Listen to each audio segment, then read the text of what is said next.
Salut les amis! Petite vidéo noëlesque dans laquelle je vous présente 5-6 BD que j'ai bien aimés sur un thème très précis. Bon visionnement et joyeux Noël!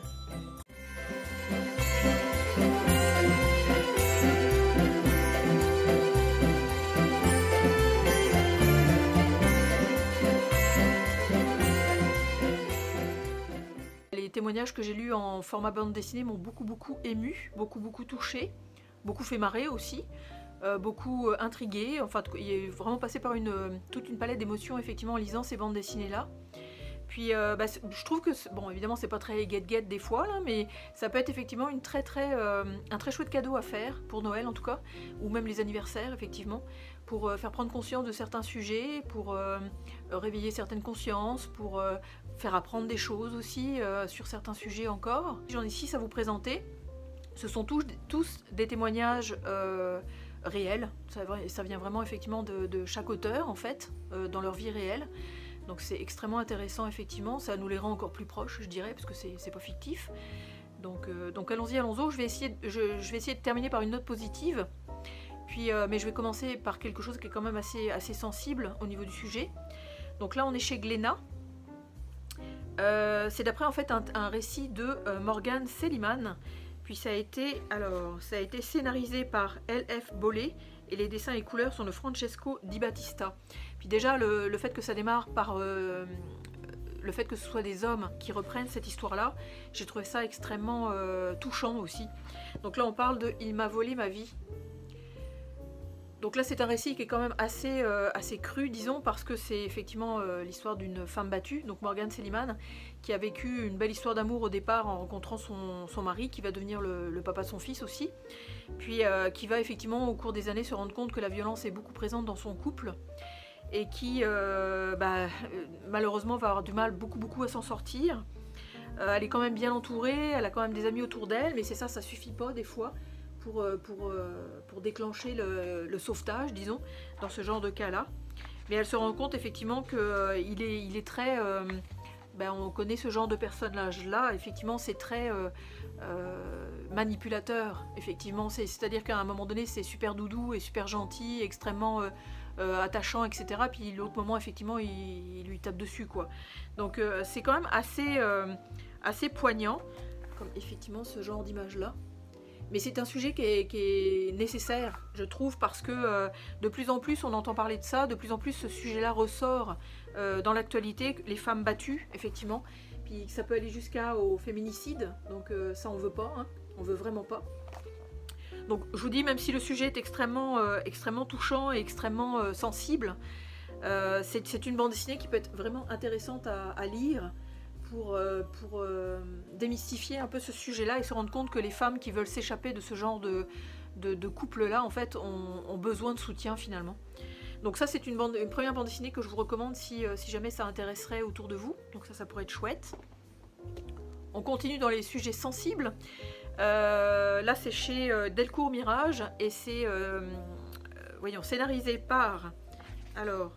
Giovanni Di Gregorio, et les dessins et couleurs sont de Grégory Panaccione, et là on parle de l'homme en noir. Ça c'est autre chose encore, c'est un sujet, c'est pas tout à fait un témoignage, mais c'est plus une mise en avant effectivement de quelque chose qui peut se passer par rapport aux enfants. Là donc on va y suivre, je me souviens plus, Matteo, qui est un petit garçon qui effectivement a une vie tout à fait normale, une vie très chouette, très mignonne, c'est un petit garçon qui est très gai, il a même un chien... il a des parents super aimants, très attentifs, c'est un petit garçon super chouette. Comme vous pouvez voir, l'ambiance Panaccione, ça donne ça. Donc les dessins sont quand même assez pleins de détails et qui alternent la couleur et le sombre, parce que ce petit garçon-là, en fait, fait des gros cauchemars et rêve de cette personne-là, ou cet être-là, ou ce truc-là, ou cette étrangeté-là, en fait. Il en rêve la nuit et malheureusement il se réveille effectivement très difficilement, comme vous pouvez voir en fait sur ces trois vignettes là. Puis on va suivre son histoire, en fait on va suivre son évolution, on va se rendre compte que ses parents commencent à se rendre compte que le petit commence vraiment à faire des cauchemars assez récurrents et assez effrayants, puis que son attitude, son comportement change aussi. Puis Panaccione, comme je disais effectivement dans ma première avis lecture, en fait il a le don de faire des yeux, le petit garçon qui a peur, c'est génial. Puis le personnage est effectivement très très mystérieux, très étrange. C'est extrêmement sombre. C'est très très sombre. Je vous dévoilerai pas le pourquoi de la chose, on peut se douter un petit peu, mais c'est un sujet encore une fois très touchant et très d'actualité, effectivement, qu'il faut dénoncer, c'est certain, pour qu'effectivement les enfants se sentent en sécurité et pas en danger finalement. C'est extrêmement bien représenté, c'est super précis, c'est fait avec délicatesse, énormément de respect. C'est vraiment une très très très jolie BD. J'ai beaucoup aimé ma lecture, malgré le sujet effectivement qui peut être un petit peu très touchant. Mais oui, c'est encore une fois un témoignage, qui n'est pas tout à fait un témoignage, mais qui est plus une mise en situation en fait qui pourrait toucher. Par contre, la prochaine, c'est effectivement un témoignage pur et dur. Encore une fois, c'est quand même quelque chose qui est extrêmement touchant. Je pense que je vais le répéter souvent dans cette vidéo-là, parce que ça fait part du deuil. Ça fait part d'un deuil. Je l'ai lu il n'y a pas très longtemps et je vous l'avais présenté dans un vlog, parce que ça faisait longtemps que je voulais la lire. Ça faisait un petit moment que je l'avais dans ma bibliothèque, puis j'osais pas franchir le pas, connaissant le sujet effectivement. Donc ça, c'est chez Casterman et c'est scénarisé et dessiné par Jean-Louis Tripp. Et ça s'appelle Le Petit Frère. C'est quand même une belle BD, mais les dessins sont quand même assez aérés. C'est quand même assez, ouais, comme on peut voir, comme ceci. Et en fait, c'est l'histoire de Jean-Louis Tripp, donc comme je parlais de témoignage, c'est vraiment ça, qui raconte le décès de son petit frère quand il était jeune adolescent, lui. Donc il avait 17 ou 18 ans. Et malheureusement, en fait, son petit frère se fait happer par un véhicule, alors ils partent en vacances avec les parents, les tantes, etc. Puis le petit garçon effectivement se fait happer et décède à l'hôpital. Donc Jean-Louis Tripp, à l'époque où il fait cette bande dessinée, je pense qu'il a une 50aine d'années passées. Mais regardez-moi ce dessin là, c'est superbe. Il a eu une façon, effectivement, comme c'est extrêmement personnel aussi, une façon de présenter en fait son deuil, puis sa façon de voir effectivement cet événement-là, les répercussions que ça a eu dans la famille, les répercussions que ça a eu dans sa vie d'adulte aussi.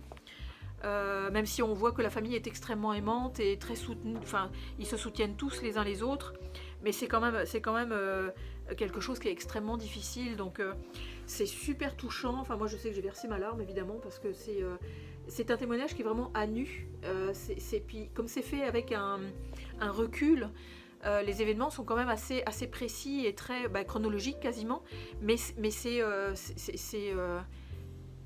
ça, un deuil en fait on a du mal à s'en remettre. Enfin, je veux dire, c'est quelque chose qui est extrêmement compliqué, extrêmement difficile, comme il y a cette image là déjà. En plus il a fait des rêves, enfin des cauchemars, il est vraiment bouleversé, donc là effectivement on le voit dans toute sa souffrance. Donc ça aussi, c'est sûr qu'encore une fois c'est un sujet extrêmement touchant et extrêmement touché aussi. Mais c'est encore quelque chose à lire, parce que c'est fait encore une fois avec quelque chose d'extrêmement à nu. C'est brut, c'est très humain aussi. Donc c'est vraiment, si des gens connaissent le deuil, ou si des gens effectivement connaissent le départ d'un être cher, ça peut être vraiment intéressant en fait de lire cette bande dessinée là, savoir qu'on n'est pas les seuls à ressentir effectivement la perte de l'être cher d'une façon ou d'une autre. Donc ça peut être chouette aussi.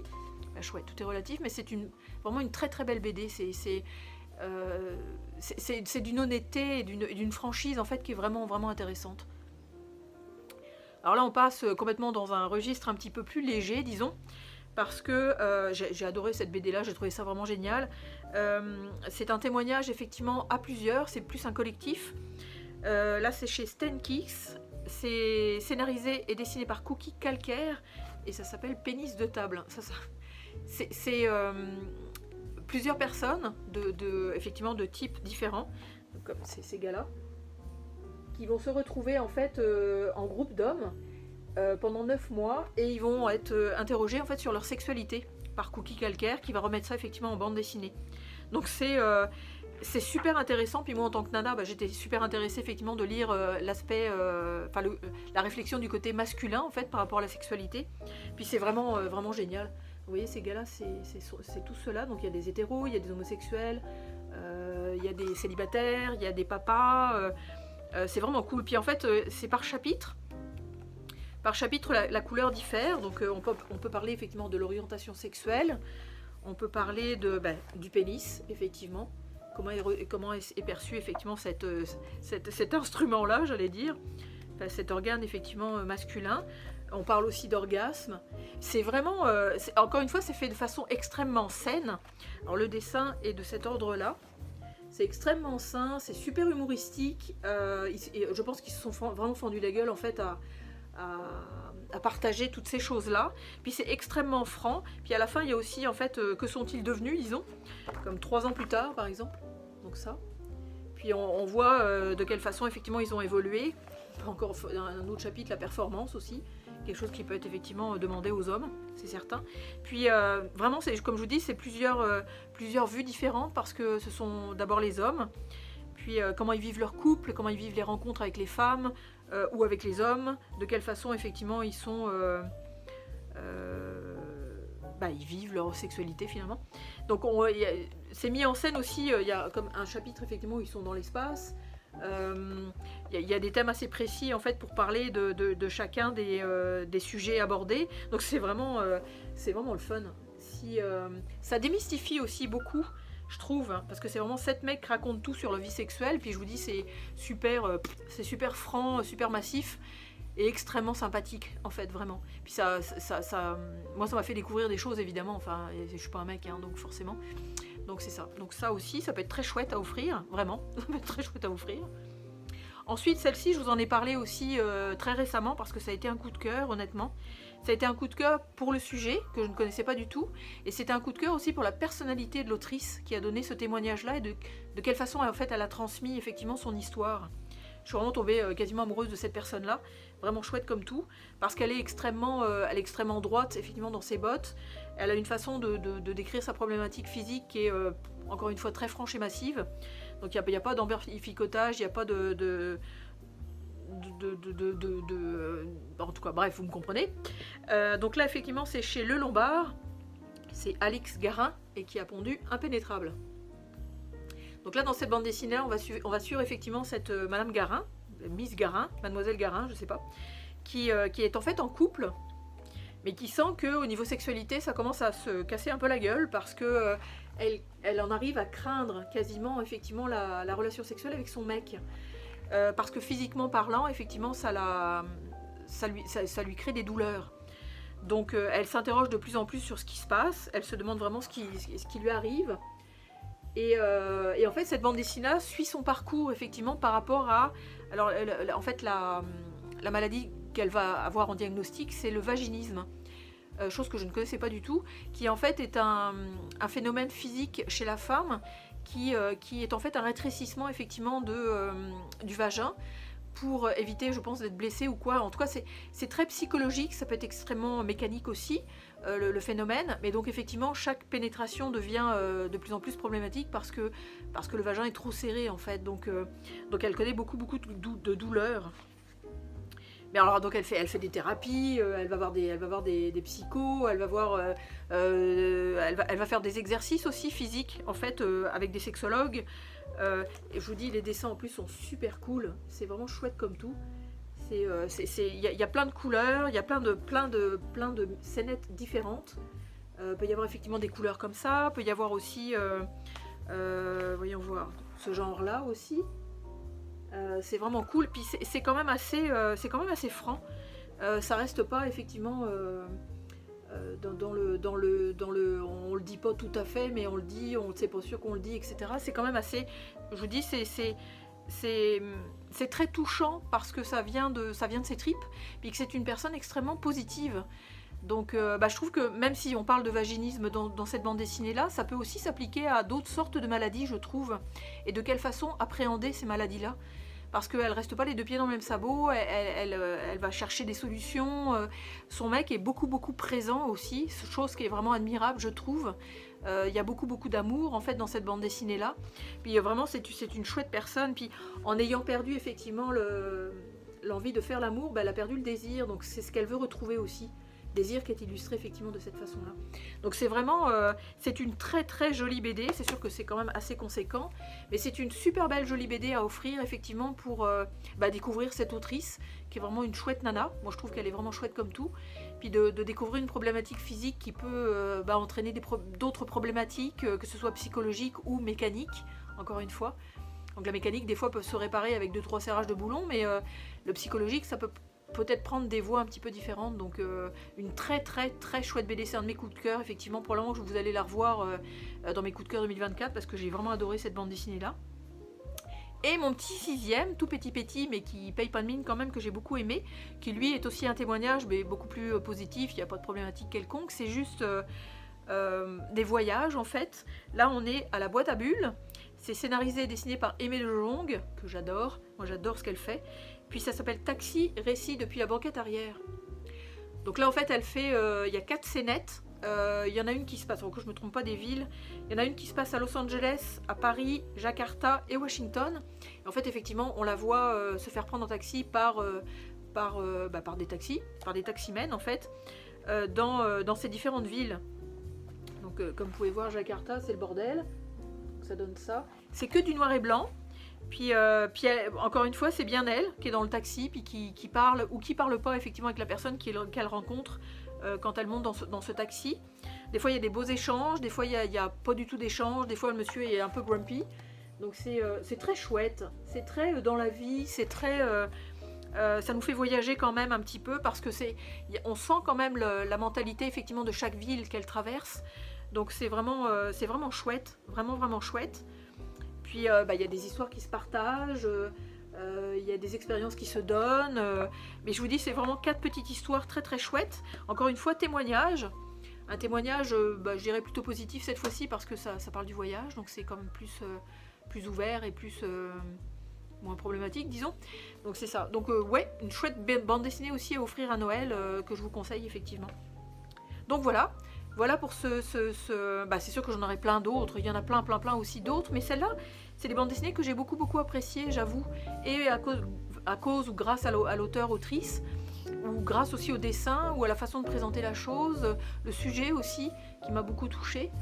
Donc, allez-y, si ça vous tente, si vous les connaissez déjà, allez-y pas, ou offrez-les, effectivement, offrez-les à d'autres personnes. Puis voilà, donc je vais vous souhaiter de belles lectures BD, de presque joyeuses fêtes, et puis on se revoit bientôt dans une autre vidéo pour un autre thème. Salut!